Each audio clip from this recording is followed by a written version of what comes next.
Saat ini, organisasi bisnis menghadapi lingkungan yang semakin kompleks dan tidak pasti. Untuk mengatasi turbulensi pasar, kontraksi ekonomi, perubahan perilaku konsumen, dan disrupsi teknologi, mereka membutuhkan sistem pengambilan keputusan yang cepat dan akurat. Sistem ini penting untuk mencapai keunggulan kompetitif di tengah dinamika pasar. Kolaborasi dengan stakeholder dan dukungan teknologi manajemen sangat diperlukan.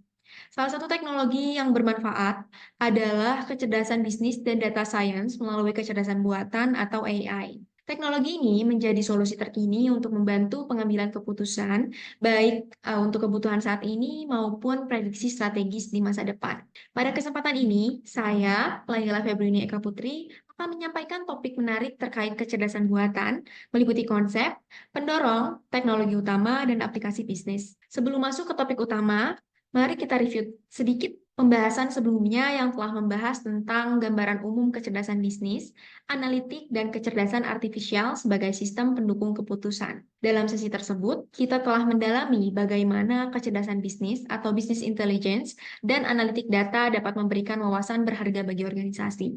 Kita juga telah melihat bagaimana AI berperan dalam memperkuat sistem pendukung keputusan atau decision support systems melalui kemampuan analisis prediktif, otomatisasi, dan optimasi keputusan yang lebih cepat dan akurat. Melanjutkan dari pembahasan sebelumnya, dalam video ini kita akan mengeksplorasi lebih dalam mengenai konsep dasar kecerdasan buatan, faktor-faktor pendorong yang memacu perkembangan teknologi ini, teknologi utama yang mendasarinya, serta aplikasi-aplikasi bisnis yang telah memanfaatkan kecerdasan buatan untuk meraih keunggulan kompetitif.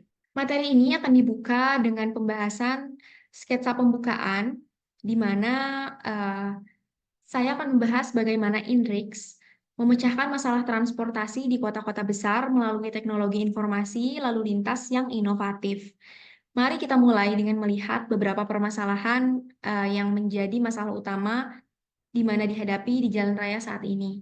Seperti yang kita ketahui bahwa kemacetan lalu lintas itu adalah masalah yang terus meningkat di banyak wilayah metropolitan besar.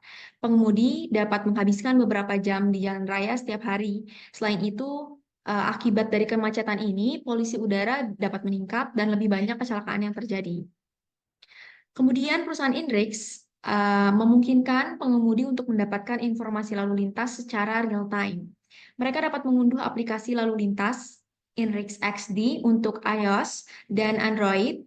Informasi yang diberikan di dalam aplikasi tersebut dihasilkan dari analisis prediktif dari big data yang diperoleh dari konsumen dan lingkungan. Nah, di dalam aplikasi tersebut, berikut beberapa teknologi penggunaan data yang digunakan. Di antaranya adalah ada kamera dan radar TV sirkuit tertutup yang memantau kondisi lalu lintas, laporan keselamatan publik dan informasi lalu lintas, informasi tentang akses jalan bebas hambatan dan arus keberangkatan, teknologi yang mengukur antrian pengumpulan tol, detektor penginderaan magnetik yang tertanam di bawah permukaan jalan, serta ponsel cerdas dan perangkat pengumpul data lainnya untuk mengumpulkan data yang dapat digunakan oleh INRIX. Selain digunakan oleh pengemudi perorangan, informasi yang telah diproses juga digunakan oleh organisasi dan perencana kota untuk membuat keputusan perencanaan. Selain itu, kemacetan lalu lintas telah berkurang karena adanya aplikasi ini di kota-kota yang memang sudah berpartisipasi, di mana menghasilkan lebih sedikit polusi dan juga lebih sedikit kecelakaan di jalan raya. Dan peningkatan produktivitas oleh karyawan menjadi lebih bahagia karena mereka tidak perlu menghabiskan banyak waktu untuk bepergian. Selanjutnya kita akan mulai masuk ke dalam pembahasan tentang AI. Kita semua ingin melihat pengambilan keputusan yang terkomputerisasi menjadi lebih sederhana, lebih mudah digunakan, lebih intuitif, dan tidak terlalu mengancam. Dan memang berbagai upaya telah dilakukan dari waktu ke waktu untuk menyederhanakan dan mengotomatiskan beberapa tugas dalam proses pengambilan keputusan. Bayangkan jika suatu hari nanti ada lemari es yang dapat mengukur dan mengevaluasi isinya, serta secara otomatis bisa memesan barang-barang apa saja yang perlu diisi ulang. Hal itu tidak mustahil dan hari seperti itu tidak terlalu jauh di masa depan karena kita punya AI.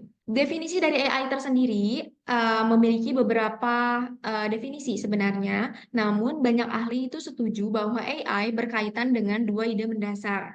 Yang pertama adalah studi tentang proses berpikir manusia, dan yang kedua adalah representasi dan duplikasi proses berpikir tersebut ke dalam mesin. Artinya, mesin itu diharapkan memiliki proses berpikir seperti manusia. Salah satu definisi AI yang banyak dipublikasikan adalah kemampuan mesin untuk meniru perilaku manusia yang cerdas. Latar belakang teori AI didasarkan pada logika, yang juga digunakan dalam beberapa inovasi ilmu komputer. Oleh karena itu, AI dianggap sebagai sebidang ilmu komputer. Karakteristik utama dari mesin AI adalah adanya kecenderungan yang meningkat untuk membuat komputer menjadi lebih pintar. Sebagai contoh, Web eh, 3.0 mendukung sistem komputerisasi yang menunjukkan kecerdasan yang jauh lebih tinggi daripada Web 2.0.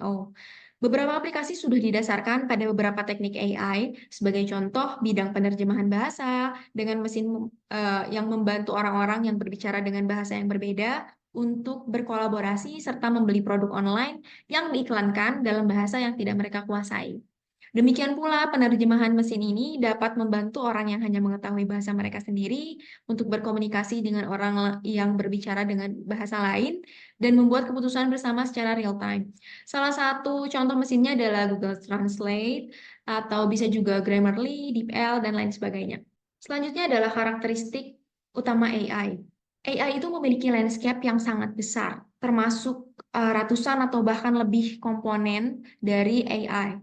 Di sini diilustrasikan ada fondasi dan teknologi utama pada gambar 2.1. Perhatikan bahwa di sini terbagi menjadi dua kelompok. Elemen utama AI itu terbagi menjadi dua kelompok.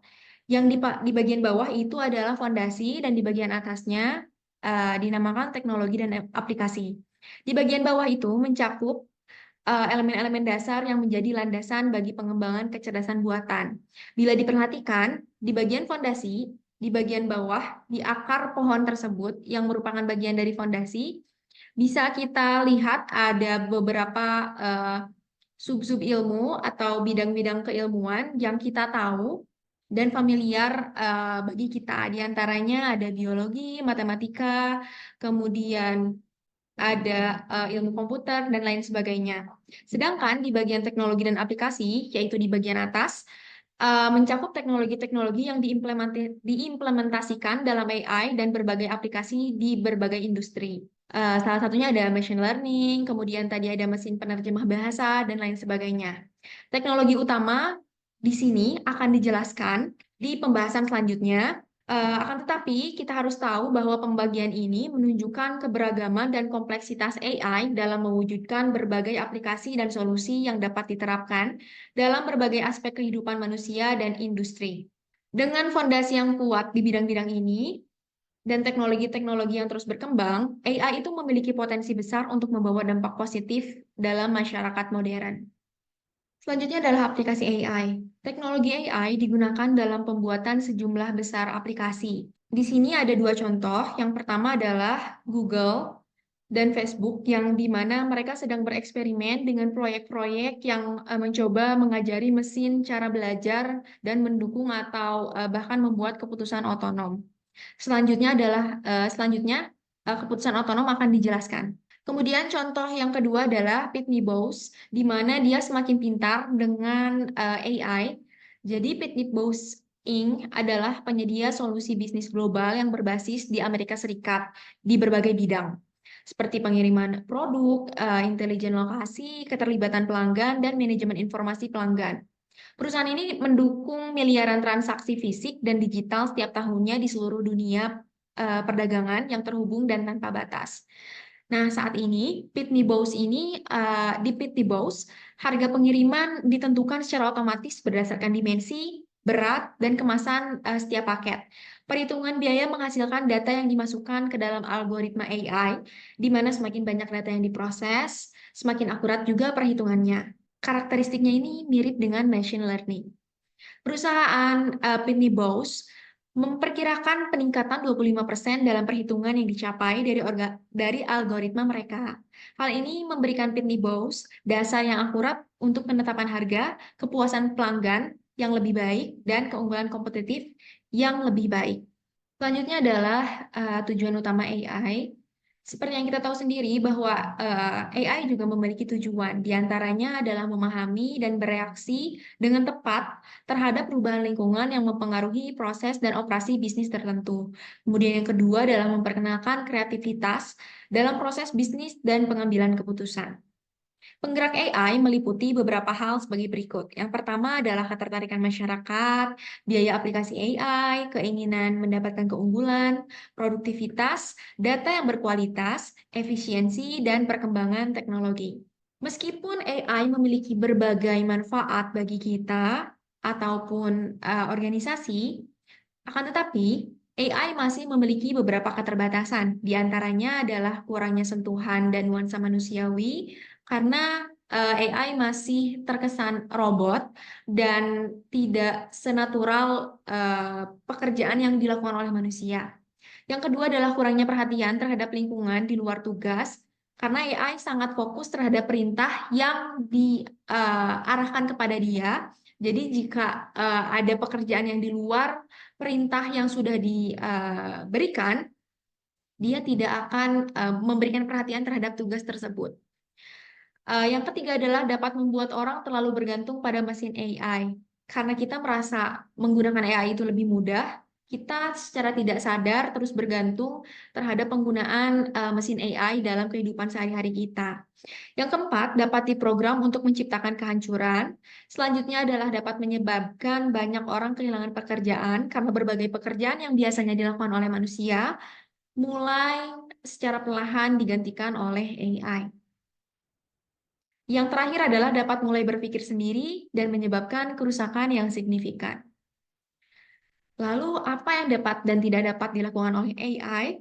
Yang pertama adalah mesin AI ini bergantung pada data yang mungkin sulit didapat. Contohnya adalah hak milik orang lain.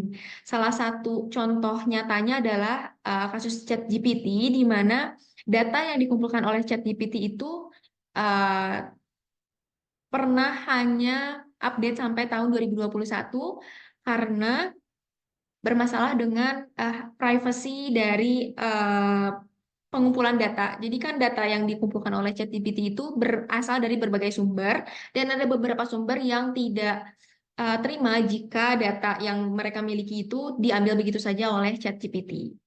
Nah, yang kedua adalah hambatan kedua adalah kebutuhan akan ahli AI yang sulit ditemukan dan atau mahal untuk disewa untuk hambatan lainnya. Selanjutnya adalah 3 keputusan AI.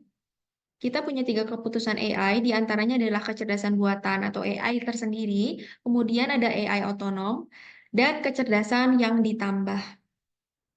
Untuk AI adalah merujuk pada kemampuan mesin atau sistem komputer untuk meniru kemampuan manusia dalam memahami, belajar, merencanakan, dan menyelesaikan tugas-tugas yang memerlukan kecerdasan. AI ini mencakup berbagai teknik seperti machine learning, neural networks, dan natural language processing untuk memungkinkan mesin melakukan tugas-tugas yang sebelumnya hanya dilakukan oleh manusia. Kemudian untuk AI otonom ini merujuk pada sistem AI yang mampu beroperasi dan membuat keputusan tanpa intervensi dari manusia. Jadi sistem ini itu dapat belajar dari pengalaman, menyesuaikan diri dengan perubahan lingkungan, dan terus meningkatkan kinerjanya tanpa perlu campur tangan manusia secara terus-menerus. Contoh dari AI otonom ini adalah mobil otonom yang dapat mengemudi sendiri tanpa bantuan pengemudi manusia. Yang ketiga adalah kecerdasan yang ditambah atau augmented intelligence. Augmented intelligence ini mengacu pada pendekatan di mana teknologi AI digunakan untuk meningkatkan kemampuan manusia, bukan menggantikannya. Dalam konsep kecerdasan yang ditambah ini, AI bekerja sama dengan manusia untuk meningkatkan produktivitas, kreativitas, dan kemampuan pengambilan keputusan. Jadi AI ini digunakan untuk memberikan wawasan yang mendalam dari data, membantu dalam proses pengambilan keputusan, dan memperluas kemampuan manusia dalam menyelesaikan tugas-tugas yang kompleks. Pendekatan ini menekankan kolaborasi antara manusia dan mesin untuk mencapai hasil yang optimal. Selanjutnya ada otak buatan. Otak buatan adalah mesin buatan manusia yang diinginkan untuk menjadi cerdas, kreatif, dan sadar diri seperti manusia. Ini agak mirip dengan AI otonom, tetapi tetap memiliki perbedaan.